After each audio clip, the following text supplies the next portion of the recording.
Hi there everyone, it's me again, Ma'am Je, and welcome to another vlog. So, life update, as a public school teacher, wala muna tayong baking ngayon dahil magsisimula na ang National Learning Camp tomorrow. So, as you can see, magulo pa yung classroom dahil halos 1 month straight kami hindi pumunta sa school, and may pinakabit na insulation or insulator ba yun dyan sa may kisame sa halip na plywood para mas budget friendly siya, and then para din makontra yung sobrang init ng panahon.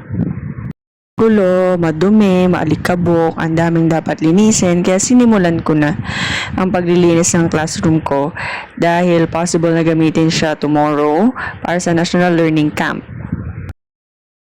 Hindi pa po ito brigada, eskwela, pero syempre kailangan nang mag-start linisin dahil kailangan nang gamitin para bukas.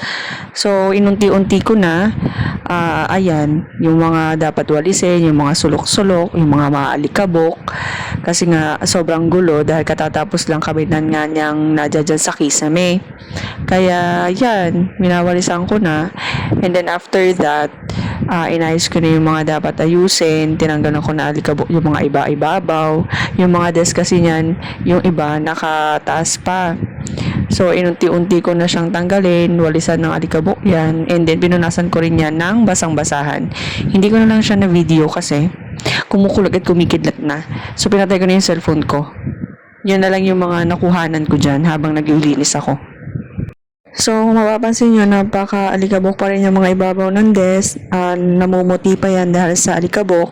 And then, yan, tinanggalan ko rin yung mga electric fan.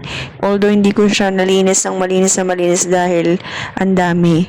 Hindi ko kayang linisin siya nang ako lang mag-isa.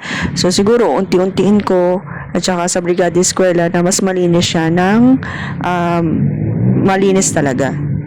Yan, sobrang lakas ng ulan. And thank you nga pala kay Ate Donna sa pagtulong sa akin sa paglilinis. And eto na ang classroom after ng linisan.